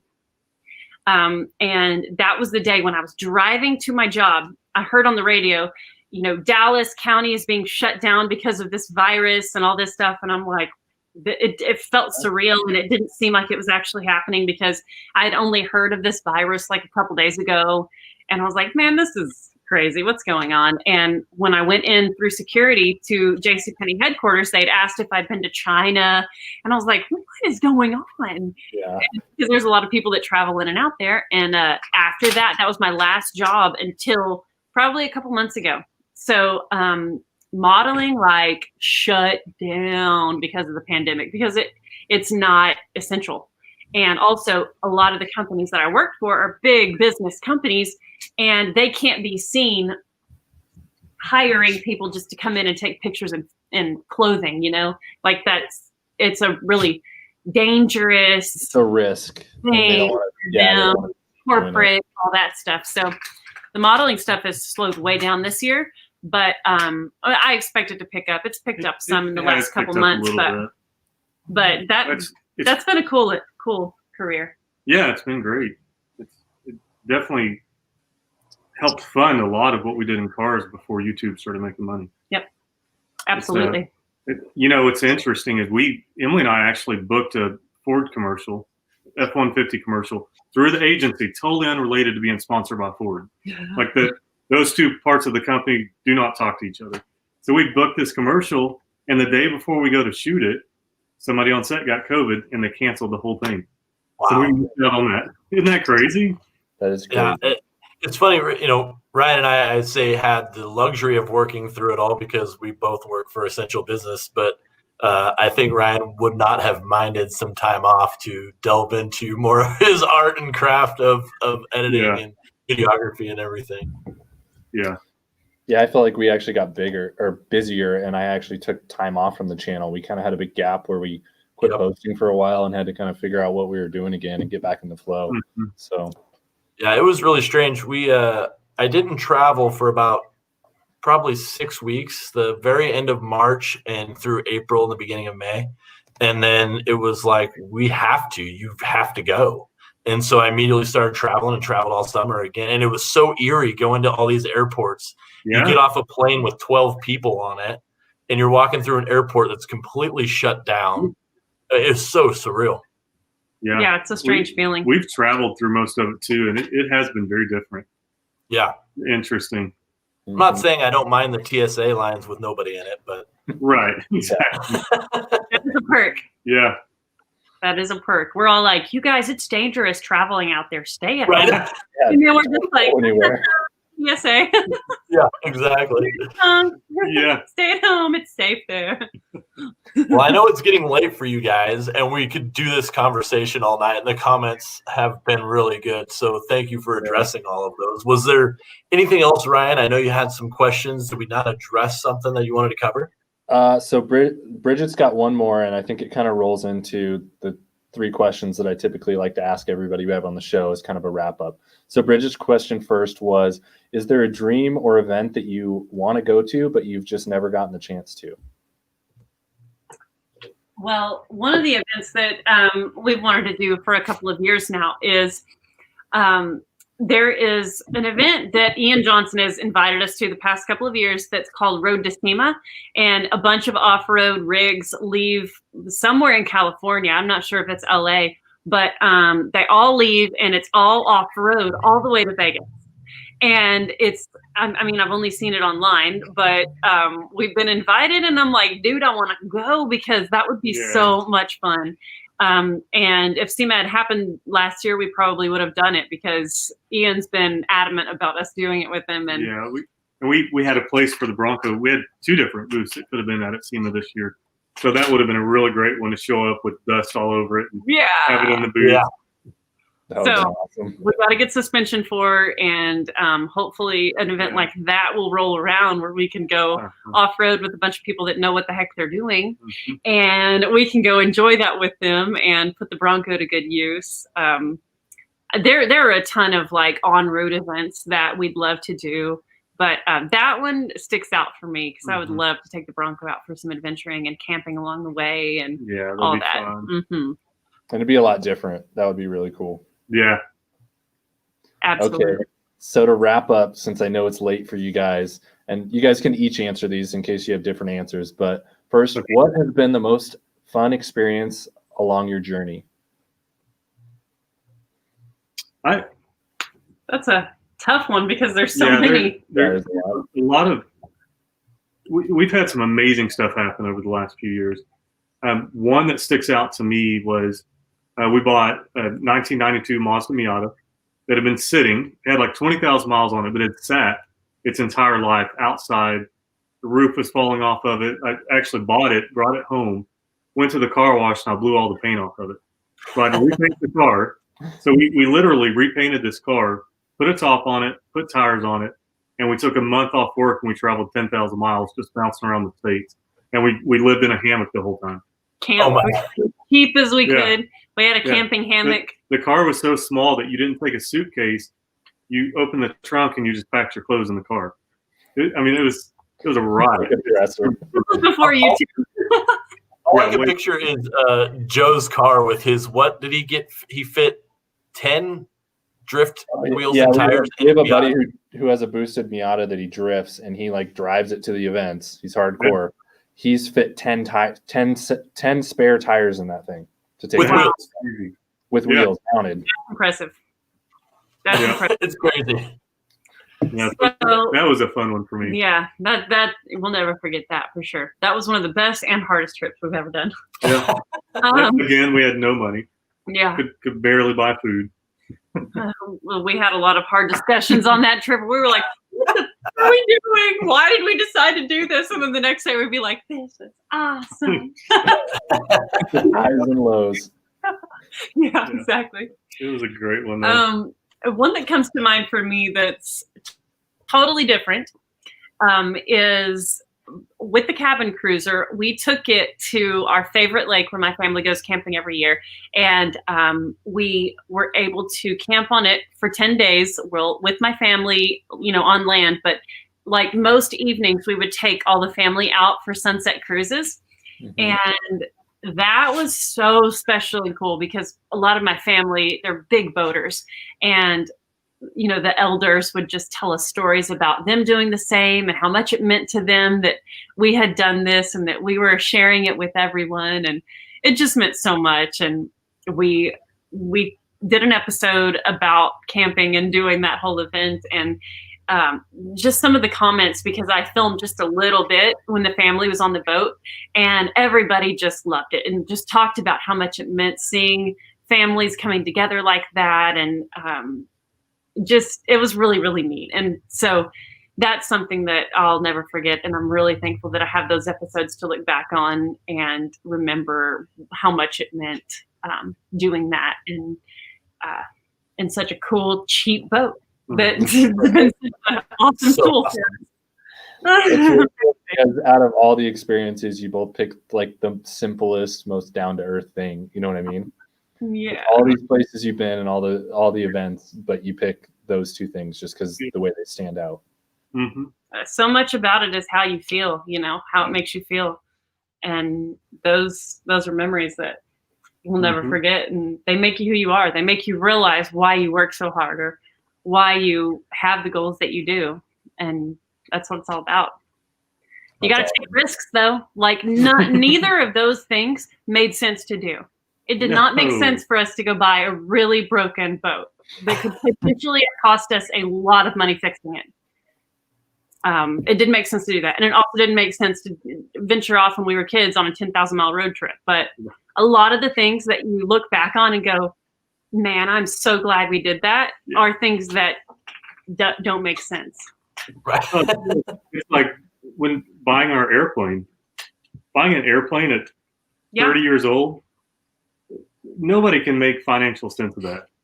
And we could barely pay for it. And I mean, luckily now it's been long enough that it's paid for, and we look back and we're like, if I can stay healthy, I get to use that thing for 50 years and maintain it because I sacrificed for 5 to buy it and get it paid off. And it's like any financial advisor would have told me I was crazy, but it's something we felt like we had to do, and we did it. You know, it's really, we tend to take more risk than the average people do. But I was just gonna say, when you see something, you go get it. Yeah. We also put the time in. We have a lot of people that we admire that do crazy stuff, and you know, it's kind of like, if you don't risk it for the biscuit, then you're just somebody that's wished they could have done that. We have a friend that wrote a book, and in the book he makes an illustration that, imagine if your life was a museum, and at the end of your life you walk through the museum of what your life consisted of. Is it going to be a bunch of really reasonable, predictable, smart decisions? And how interesting and cool is that going to be? Or is it going to be a bunch of really cool decisions, crazy stuff, hard decisions, failure, massive growth and learning?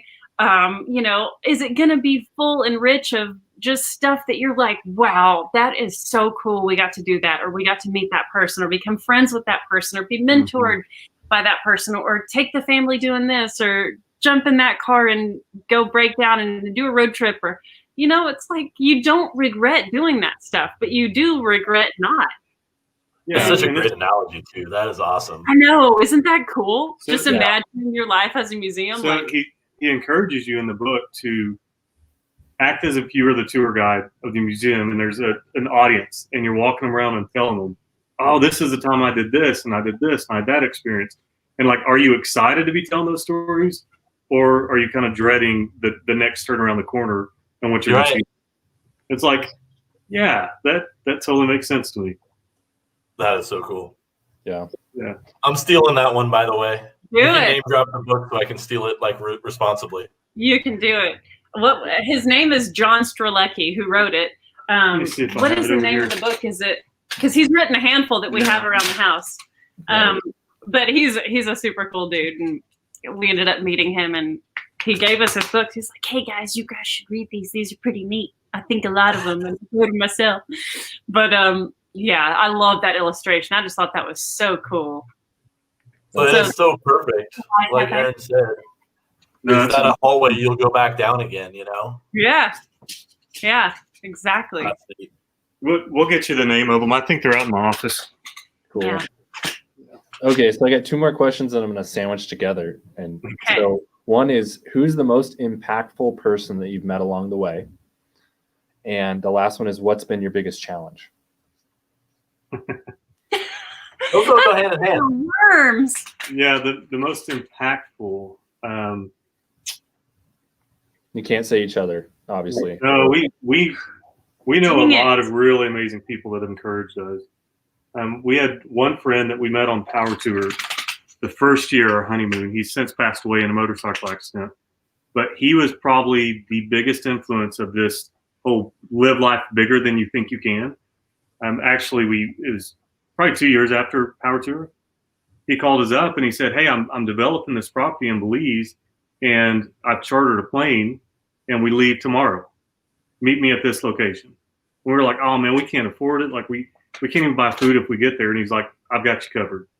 And took us down there. We flew private. That's actually when I started flying airplanes, is I got to sit up front as we flew to Belize on this airplane. And hooked him. It hooked me. But he just, if he wanted something, he did it. Like he thought so much bigger than your average person. Like if he wanted a helicopter, he went and figured out how to get enough jobs in his business to pay for a helicopter. And we just watched him live this way. And for some reason, he was hooked into Emily and I, and he kept encouraging us and taking us on adventures. And even though like we hadn't done anything yet, he saw potential in us. And so that that was probably the single person that really changed the way our brains work. Yeah, that's really cool. We think about him often. Yeah. Often. Yeah. Yeah, we just got back a week and a half ago from going to that resort that he built because we're friends with the guy that owns it as well. We became mutual friends with him. Oh, so that was his resort? I saw the pictures. It looked amazing. So that the guy I was just talking about, he's the one that built all that. Wow. And the other guy that's there owns it. Yeah. So really amazing. pretty He introduced us to a lot of really wonderful people there that love us so much and think of us as family. They just welcome us in, and it's just so special. So yeah, that was really, really neat. I'll choose an automotive person that's, you know, someone that people would know, and that would be David Fryburger. So early on with us starting the channel, I had reached out to him on all platforms that I could find him on: Facebook, Instagram, Twitter, like all the places, and tried to send him a message to, you know, try and get any kind of traction for exposure for our channel. And he never responded. And I was like, okay, that's all right. You know, I'll find it. I'll talk to him some other way. Well, when we finished my GTO and we went on Power Tour in 2015. This was when we started the channel in 2015. I had been in contact with the editor-in-chief of Hot Rod because I told him we were coming, and, you know, we had premiered this YouTube channel and I had done this build, and we were working with Comp Cam, so the car was going to be at the booth all week, and he was really, really cool. So I was sending him lots of content and stuff. And so all week he was posting all my photos and videos that I was capturing for him on Power Tour. And he said, how can I ever thank you for all this content, because you've helped me so much in having stuff to post. And I was like, oh, sure, yeah, I just want to have dinner with Fryburger and Finnegan. That's how you can pay me back.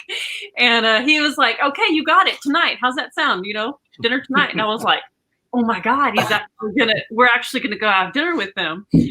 And Fryburger was the most interesting and difficult person I've ever met, and still is. He's a very, very interesting character in that he really has very strange people skills. Like if you're a fan and you're, you know, at a meet and greet or something, he's very outgoing. Thank you so much for watching. Really appreciate you being here.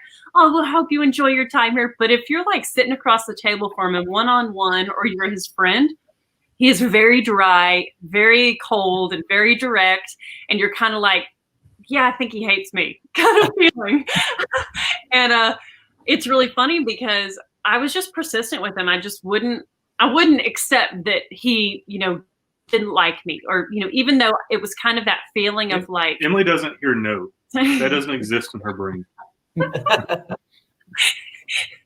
Well, and so that friendship has developed, and it's just been really cool because he is an awesome mentor for us. And one of the things that he and I laugh about, because one time he was giving me constructive criticism, and I said, man, I know that you're consulting me and I really appreciate it, but they just feel like insults. Like, you can say it a little nicer and it won't feel like an insult, and it won't take that much effort.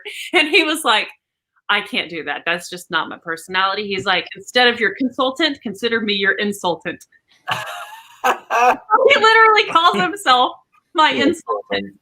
And I know that whenever he's like, hey, you're insultant here, and I know something's coming, I'm like, hit me, what you got, you know? And he's such a punk, you know? Yeah. But he's freaking legendary. I mean, the dude is so brilliant and so knowledgeable, and his heart is so in the industry that he really doesn't have a life aside from the automotive world. That's where his soul is. And he's so integrated, and he's so smart, and has so much information, and cares so much about the people that are involved, and the cars and the stories and the history, that I just admire so much of who he is. And I'm honored to be his friend, and he's helped us a ton. And He's given me advice, and most of it I have taken. Sometimes I don't take it, and that's an interesting experience as well, because there's always lessons to be learned. And with this industry, it's very hard to gauge how things are going to turn out and how relationships are going to unfold. And I just read Faye's comment laughing, saying so funny. It really is accurate. Like, if you meet a meet and greet, like, you're a fan, super, super nice, outgoing dude. But when you're just one-on-one or like in a friend group, you're like, this dude is so not a people person. That's interesting. But he's freaking awesome. Yeah. So I would put him on that list for me. And then we'll go with our wonderful lake friend Rod that taught us so much. So who's your biggest influence, and what's been your biggest challenge? Do you want to go on what's been your biggest challenge? Yeah, I think we'll probably agree on this. Our biggest challenge has been working together. It's I grew up as a diesel mechanic. I'm fourth generation in the shop, and I've been running a crew of people since I was 18 years old. And so, but I'm also a creative person. I like the camera, and I like setting up shots and things like that. Well, Emily came from a very professional career in video and camera stuff. And so melding those two and coming into the shop, and if I talk to Emily the way that I spent my entire career talking to mechanics, they're callous individuals. They're hard. You have to be hard on them. And me trying to be in a very similar looking environment and not use the same vocabulary and the same tools that I used to be successful, and that was very difficult. So I would say things that would upset her, or we'd get into a debate about the camera should be here or there, or the light should be up a little bit or down a little bit, and it's been a challenge, because our entire career is, our entire life is like our career now. So you gotta, it's hard to know at what point is it husband and wife, and what point is it business partners.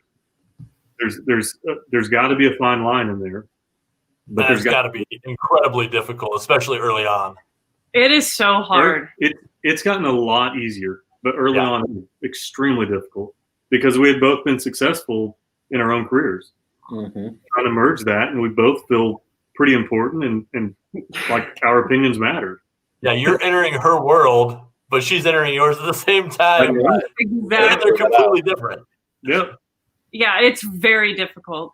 And now, especially, like, because I can just pull the camera out and talk to the camera like it's a friend. And if we're doing something, I'd be like, oh my gosh, babe, can we shoot this or whatever? For me, it's no big deal. For him, it takes effort. Like, he's not naturally just going to talk to a camera like it's a friend, or, oh yeah, let me explain what I'm doing and whatever. He's got to get in that mindset. He's got to go, okay, I've got to smile. I've got to be outgoing. I've got to say things that aren't cuss words. I've got to not drink beer on camera. I've got to do all these things that it's not my personality. And so but my personality is more similar to that Fryburger that she just explained. Yes. I'm pretty mellow. Like, I can be really good on camera. I can be really good in person, but there's a part of my brain that shuts down when I'm trying to do a task that I'm thinking about a lot, or if I'm trying to diagnose something. I go into just this straight faced, and I really don't want anybody watching over my shoulder. So that's so how do you take that and show it on camera and still engage and show them what you're doing while you're doing it, while you're really focused. So very challenging. Very, very challenging. And then you make videos and people call you lucky. You're like, you just don't know, do you? It ain't luck. That's one is people are like, I can't believe Ford just gave you a truck. It's like, give? Yeah. That is a form of payment. Yes. But they're paying us because we're rendering a service. Well, it's just everybody sees all the edited highlights of your life, and they don't see all the hard stuff that goes into getting all the in-betweens that you cut all those highlights out of. And everybody likes to say, oh man, I wish my job was just being on YouTube and doing fun stuff all day. But everybody who does it knows you probably work 10 times harder doing something you love than your average day job. Yeah. So that's true. Well, we stretched you guys super far tonight. I appreciate you guys coming on so much, and I appreciate you guys taking this much time with us. But we had a lot to talk about, and it was really, really fun. I want to say that I just appreciate you guys for being so genuine and so humble and just so kind. You know, I think every time I've ever responded to anything with you, Emily, even if it was like a story post where you posted something someday and I just had a comment like, man, I can't believe that. You always write back, which really surprised me, because when you start a small channel, like you said, you message people and they usually don't get back to you, and you're kind of like, oh, that's okay. Because, you know, when you start getting busier, you realize how many comments come in a day and how hard it is to manage that. But I really appreciate you guys that you get back to so many people, and it's just crazy. Well, thank you for that. It's something I really work hard to try and do for everybody. And it's wild how much it means to them. Like I do spend a lot of time doing it because anytime I do stories, I make a decision. I'm like, okay, I'm going to do some stories today, and I'm going to have to spend extra time responding to people, because when you do stories, they want to respond. They want to chat about whatever it is, especially if it's, you know, something that's engaging. If I'm asking a question or I'm saying something really heartfelt, I know that I'm going to get a lot of responses, and that's a really good thing. So I appreciate people watching and engaging, and that means a lot. So thank you for saying that. I really appreciate you saying that. And because I really do try to do that for folks, and because it means a lot to me when someone responds to me that I admire. So I want to try and do the same. Yeah, that's awesome. Well, I think we're going to wrap up. I want to acknowledge everybody who's stuck around in the comments forever. Yes, thank you guys so much. And Drew and Faye and Bridget and Kim and everybody that were here. It was really, really sweet. Thank you guys. Awesome. So if you guys, everybody go subscribe to these guys if you're not already watching Flying Sparks Garage, and go check out Live, Love, Wrench and just everything they're doing, because it's so, so worth it. And we will see you guys next week with a regular video, and the week after that with another live stream. And thank you guys again for being on, Aaron and Emily. We appreciate it. Absolutely. Absolutely. Thanks, y'all.